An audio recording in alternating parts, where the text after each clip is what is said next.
میرے پاس تو 1 روپیہ بھی موجود نہیں ہے، اگر ہوتا تو میں ضرور تمہیں دے دیتی۔ میں تو خود اپنے بیٹے کی محتاج ہو کر رہ چکی ہوں، جو بھی کمائی کرتا ہے لا کر اپنی بیوی کے ہاتھ پر رکھتا ہے۔ جب سکینہ نے یہ سنا تو فوراً آنسو صاف کرتے ہوئے مسکرائی اور کہنے لگی کہ امی کوئی بات نہیں، ویسے بھی بھائی نے مجھے پیسے دے دیے ہیں، یہی بہت ہے، میں ان کی احسان مند رہوں گی۔ جیسے ہی شفقت ٹھیک ہوں گے تو میں پیسے بھی واپس کر دوں گی۔ سکینہ کے چہرے پر صاف دکھائی دیتا تھا کہ جیسے وہ بہت بھوکی ہے اور کمزوری اس کے چہرے پر آیا تھی۔ اس کی ماں نے اسے کہا کہ تم بیٹھو، میں تمہارے لیے کچھ لے کر آتی ہوں۔ سکینہ نے منع کیا مگر ماں کچن میں کھانا لینے گئی تاکہ بیٹی کو دے سکے۔ سکینہ بھی بیٹھی ہوئی تھی کہ تبھی بھابھی کے چلانے کی آواز آنے لگی۔ کہنے لگی کہ خبردار اماں، اگر کھانا بھی اٹھا کر اپنی بیٹی کو دیا تو ابھی میرا چھوٹا بیٹا آ کر کھانا مانگے گا تو میں اسے کیا دوں گی؟ کوئی ضرورت نہیں ہے کھانا دینے کی، پیسے دیے ہیں نا، انہی سے گزارا کرے۔ سکینہ فوراً اٹھ کھڑی ہوئی، امی سے کہنے لگی کہ امی میں جا رہی ہوں، آپ کوئی تکلف نہ کریں۔ وہ اپنی ماں سے ہی مل کر بھائی کا شکریہ ادا کرتی گھر سے چلی آئی۔ ان پیسوں سے سودا سلف خریدا اور گھر آ گئی تو شوہر جاگا ہوا تھا، جیسے اسے ہی ڈھونڈ رہا ہو۔ سکینہ کی آنکھیں سوجی ہوئی تھیں، سارے راستے وہ روتے ہوئے گھر آئی تھی۔ شفقت بھانپ چکا تھا، وہ شفقت کا اشارہ سمجھ چکی تھی، کہنے لگی کہ امی کے ہاں گئی تھی، آپ بھی سو رہے تھے، بہت دن سے امی اور بھابھی مجھے بلا رہی تھیں، آج جب گئی تو دیکھیں بھائی نے اتنا سارا راشن دے دیا۔ میں نے منع بھی کیا مگر زبردستی تھما کر بولے کہ لے جاؤ، شفقت بھی بستر پر ہے تو تمہیں ضرورت ہوگی۔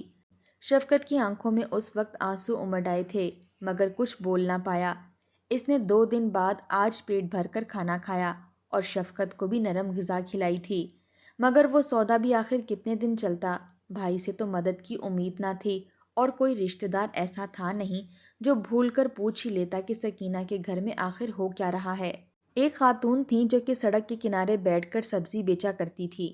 وہ ایک روز سکینہ کے پاس آئی اور کہنے لگی کہ تم بھی میرے ساتھ کوئی کام شروع کر دو تاکہ اپنے بچوں کا پیٹ بھر سکو۔ سکینہ نے یہ سنا تو فوراً منع کر دیا، کہنے لگی کہ مجھے ان سب باتوں کا کچھ بھی نہیں پتہ، نہ ہی گھر سے باہر گئی ہوں، مجھے تو میرا شوہر ہی سب چیزیں لا کر دیتا تھا، بھلا میں یہ کام کیسے کر سکتی ہوں؟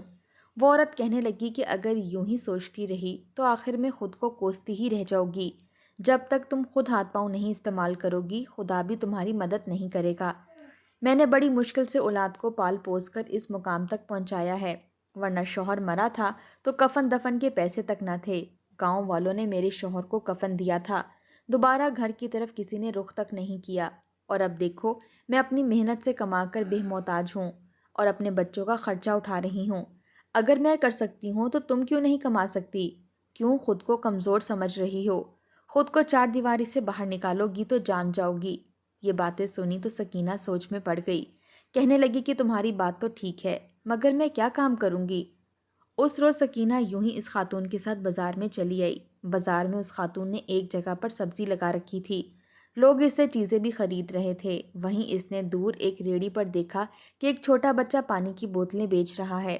اس نے جب یہ دیکھا تو فوراً سوچ میں پڑ گئی، گھر آئی تو شفقت سے کہنے لگی کہ میں چاہتی ہوں کہ ریڑھی پر پانی کی بوتلیں بیچوں، 2 پیسے آئیں گے، میرے بچے پیٹ بھر کر کھانا تو کھا لیں گے۔ شفقت یہ سن کر ساری رات بے چین سا رہا، لیکن بچوں کا چہرہ دیکھ کر اسے بھی ماننا پڑا۔ اگلے روز اشارتاً اپنی بیوی کو اجازت دے دی کہ وہ جائے اور جا کر پانی کی ریڑھی لگا لے۔ بڑا ہی مشکل دن تھا مگر اس نے خدا کا نام لیا اور اس خاتون کے ساتھ چلی گئی۔ اس نے اپنے سونے کی انگوٹھی بیچ کر وہ سامان لیا تھا جو شفقت نے اسے منہ دکھائی میں دی تھی، اور یوں ریڑھی لگا کر پانی بیچنے لگی۔ پہلے دن ہی اس کی اچھی کمائی ہو گئی تھی، وہ اتنے پیسے دیکھ کر خوش تھی، مگر وہیں سبزی والی عورت نے اسے کہا کہ یہ سارے پیسے مت لگا دینا، آدھے پیسے خرچ کرنا اور آدھے سنبھال کر رکھنا تاکہ دوبارہ پانی کی بوتلیں خریدی جا سکیں، تمہارا یہ کام بھی چلتا رہے گا اور پیسے بھی آتے جائیں گے۔ یوں سکینہ 1 ہفتے تک ایسا ہی کرتی رہی۔ اس کے گھر کا چولہا جل گیا تھا، وہ اپنے بچوں کا پیٹ بھرنے لگی۔ سکینہ کے بھائی کی بڑی بوتیک تھی، اس کے پاس کئی ڈیزائنر کام کرتے تھے اور شہر میں اس کا کافی اچھا نام تھا، ہر کوئی اسے جانتا تھا۔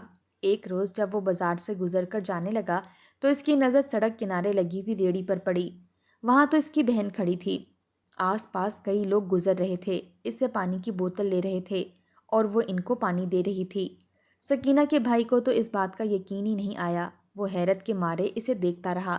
اس کا دل تو یہی چاہا کہ ابھی گاڑی سے اترے اور بہن کو بالوں سے گھسیٹ کر گاڑی میں لائے، مگر وہ ایسا کر نہیں سکتا تھا، ورنہ ہر ایک کو پتہ چل جاتا کہ یہ اس کی کوئی رشتہ دار ہے۔